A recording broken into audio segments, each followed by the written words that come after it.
Welcome back to our channel. So in today's session, we'll discuss about different types of social engineering attacks. So in our previous session, we have seen the social engineering attack and the life cycle of social engineering attack. So mainly these attacks depends upon the human errors. That means the psychological manipulations on the humans. So in this session we'll see what are the different types of social engineering attacks, and these are the attacks we oftenly we'll see in our daily life, right? See, social engineering attacks.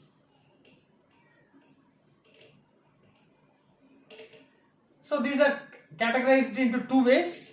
So one is technology based.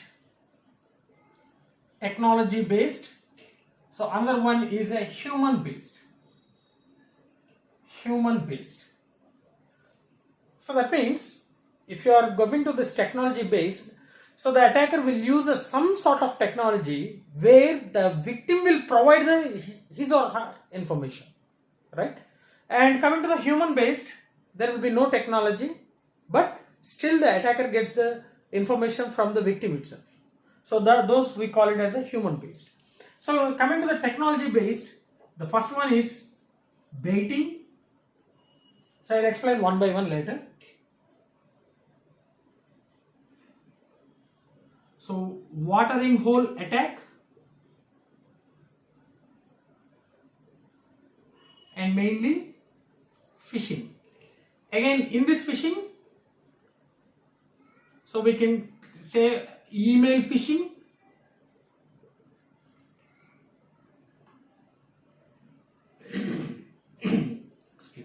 spear phishing,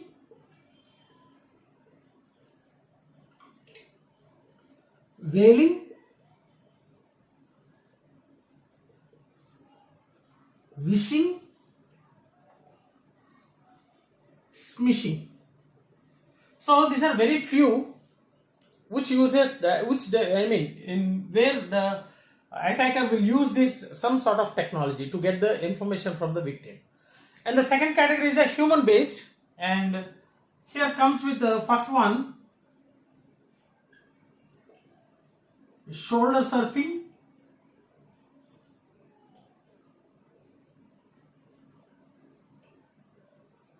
dumpster diving,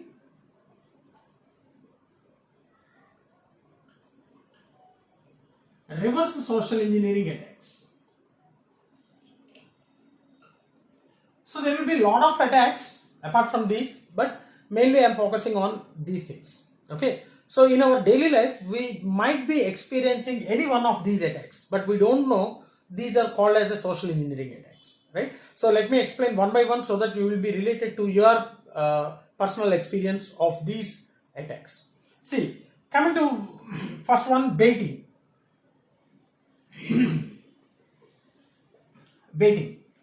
So here the attacker will use the physical devices, and these physical devices, so in these physical devices some sort of malicious code will be included. So some sort of malicious code will be there in physical device, okay, and these physical devices will be left over in the place where the victim often visits, right? So these devices will be thrown or left in the place where victim often visit.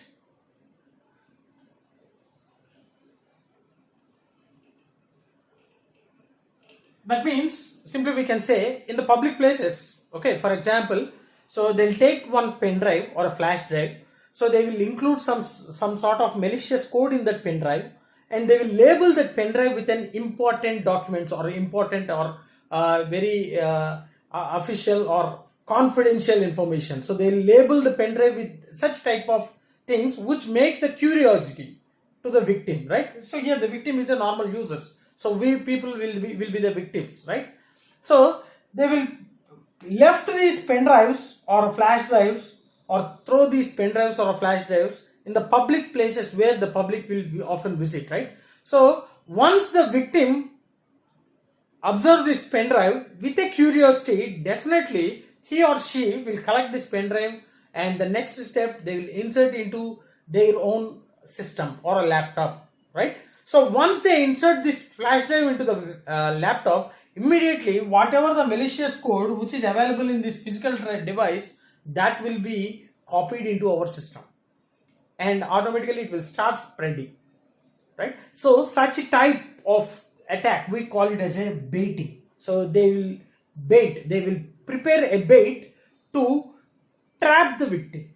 Here the bait is nothing but a physical device with a malicious code. So we should be very careful if you found any kind of these physical devices in the public places. So before inserting into your system, so take care about this one. Maybe that particular thing is a baiting. That means once you insert this physical device into your system, automatically your system will be affected with a malicious code and it will be start spreading, right? So such type of attack we call it as a baiting. So here some sort of technology will be used. So that's why this comes under this technology based.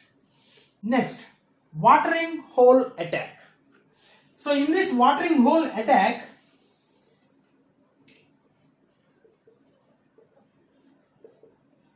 so the attacker will attack the website. Okay, here also some sort of malicious code will be inserted, but here the malicious code will be in a website where the user often visits, right? So the popular website, they may include in type of advertisements, we call them as adwares, right? So whenever the user visits that particular website, automatically this type of malicious code will be downloaded into your system, and then it starts spreading in our system.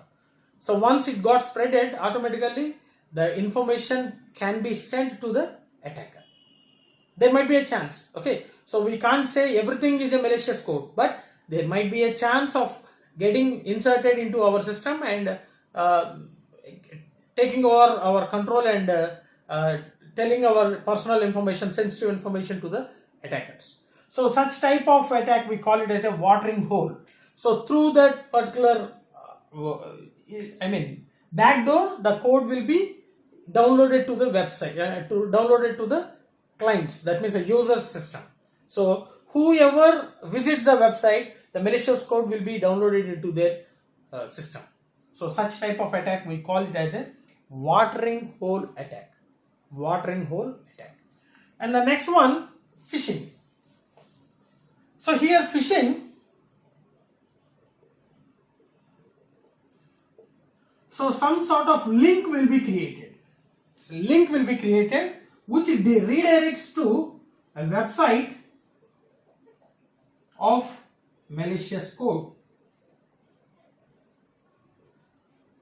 Some sort of links with a malicious code will be automatically used in this particular phishing, whether it may be email phishing, spear phishing, whale phishing, wishing or smishing. So that will be, the attack will be done through the links, that means hyperlinks. Okay, so such type of attacks we call it as a phishing. So here there are different types of phishings: email phishing, spear phishing, whaling, wishing and smishing. So there is another type of attacks, that is a website phishing. Okay, one more thing, that is a website phishing. So this is very important because we will be experiencing these type of things in our daily lives. See, one is a email phishing. So we will be getting a lot of spam mails which consists of these particular links, right? So we may get we may get an email from the bank such that displaying the message, you have to update your KYC. So in order to do that, so immediately click on this link and submit your KYC, otherwise your account will be blocked. So you will be receiving this type of messages, right? So we should be very careful that from where we are getting that particular message. Okay, so that message will be from the attacker who will send the link which redirects to the malicious website. So in a rush, will simply click on that link. That will be redirected to the website where we have to enter all our sensitive information, and that is not a legitimate website. It's an attacker's website, so that whatever the information you are giving into that particular website, that will be seen by the attacker, right? So through the email phishing means this type of links will be received to the user through the emails. I think everyone have experienced about this email phishing, because these days we are getting a lot of emails, right? So you have won a lottery of some 1 lakh pounds. So please click on this link and enter your details so that you can claim your rewards. So such type of emails we are getting, right? So that is nothing but email phishing. So just they will get our information. And the next one is a spear phishing, and here they will be targeting on the particular individuals. So in the email phishing, the emails will be sent to all the users. But here in the spear phishing, so there will be some targeted individuals. Only to that particular individuals the emails will be sent, the link will be sent. So once the link will be sent, automatically if the user, the target individual click on that link, automatically the information, it will it will ask for the information, so we'll give the information. So without verifying from where we are getting that link, right? So spear phishing means the links will be sent to a target individuals, a particular individuals. And coming to the whaling, so whaling, sending the links to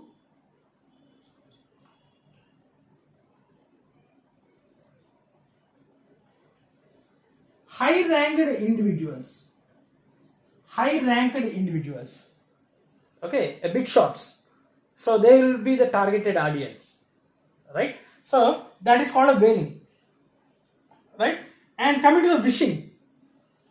So coming to the phishing, here also the attacker will use a phone call.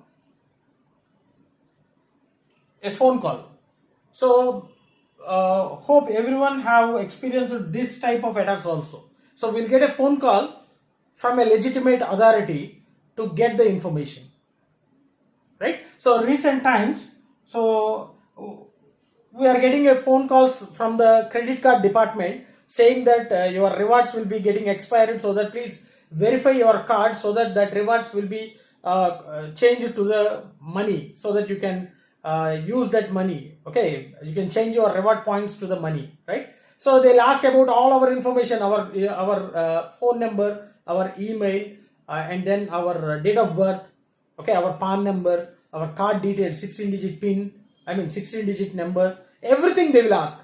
So we thought that yes, our reward points will be get expired, so that we can change it into, so before they are getting expired, we can change them into the money, so that we will provide all the information, because they'll say about it is a verification call. But so one thing we have to remember, no one will ask the information, our personal information, right? We should not disclose our personal information to anyone. So this type of attacks, we call it as a phishing. That means through a voice calls.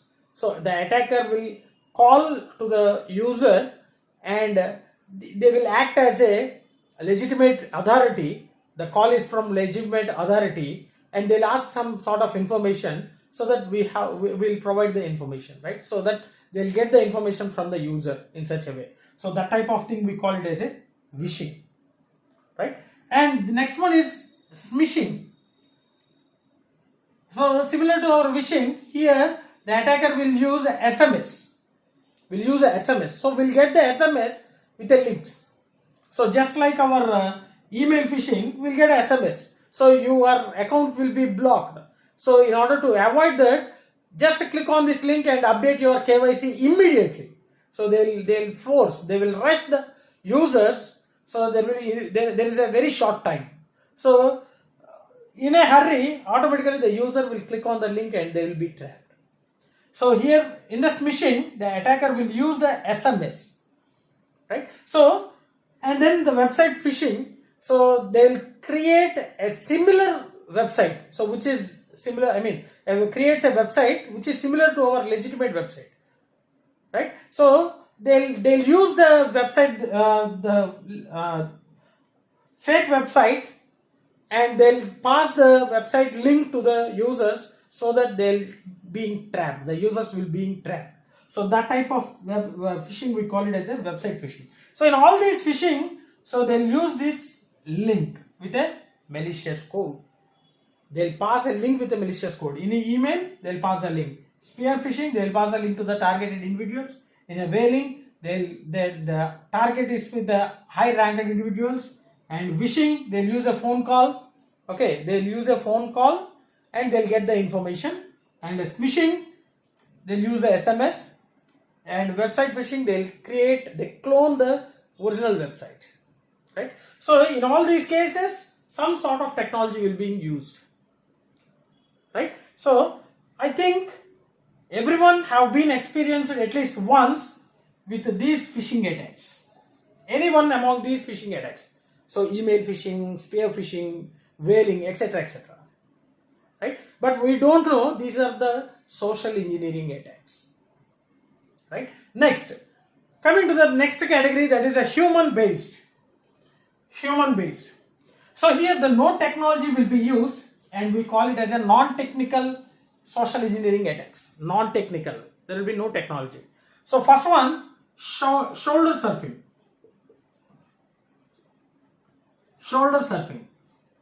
So here the attacker will be standing behind our shoulder, and they'll observe our system, our keyboard, our keypad, and whatever the thing we are providing into the system, everything will be visually seen by the attacker.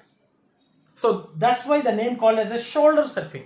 So the attacker will be behind our shoulder, right? So the attacker will be standing behind our shoulder and observing activities done by user, right? So one best example. So we all know that there will be one rule displayed near the ATMs. So only one person should be entered into the ATM. So after completion of the transaction by one person, then only the second person should enter into the ATM. That is just because of this shoulder surfing. So if more than one person standing in a line, so automatically if you trying to enter the pin, so the person behind you may observe your pin, right? So that's the reason why they kept a rule that one person should be entered into the ATM. So in some places they will be following that one, and in some places they are not following, but we should be very careful if anyone standing behind us. So they will observe whatever the activities we are doing, everything will be recorded by them. Okay, not everyone, but there might be a chance. So we should not give a chance to anyone, right? So make sure, if you are using any confidential information, if you are trying to use any confidential information, make sure that no one is on your behind, right? So usually we are going to use the internet or any transactions in the public places. So there is a chance of getting this shoulder surfing, right? In the public places, many of the people will be keeping run around us, right? So make sure that no one is behind you, so that before giving your personal information or financial information, whatever it may be, right? So that type of attack we call it as a shoulder surfing, right? So the attacker will be standing behind the user and observing all the activities done by the user. So here there is no technology. Here there will be no technology. So directly the attacker is observing all the activities. And the next one is a dumpster diving.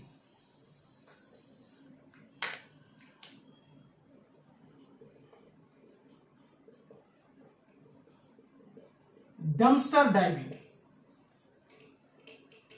So this is getting information from discarded data. Discarded data. So I think this concept we often watch in the movies, right, during the investigations. So automatically the first investigation, while doing the investigation, the police officer will check the recycle bin or a trash or a garbage, right? So that type of thing we call it as a dumpster diving. So here the attacker will search the trash box or a recycle bin or a garbage. Okay, that may be online or offline. If it is online, they'll watch for the recycle bin in our system. If you are using email, they will go with the trash box. So whatever the thing, so they may get the receipts. Okay, they will collect some data from the trash. So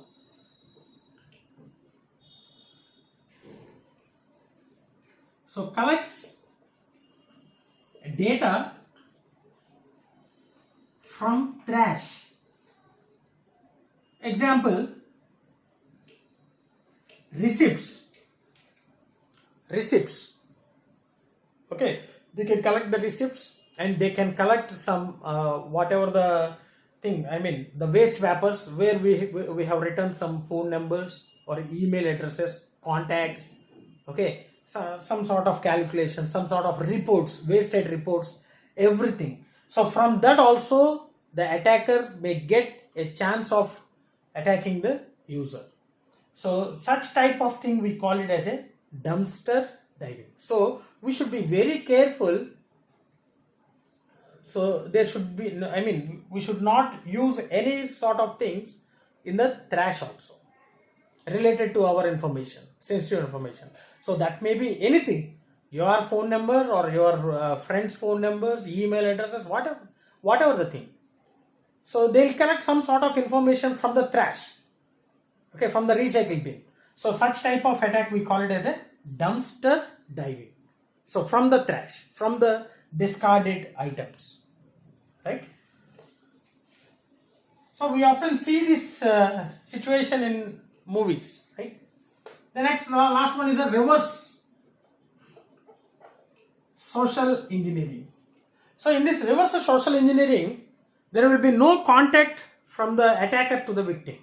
Rather, the victim will contact the attacker. So the attacker will gives a situation, will bring the situation that the victim directly contacts the attacker. So such type of attack we call it as a reverse social engineering. Here, attacker doesn't contact the victim, but victim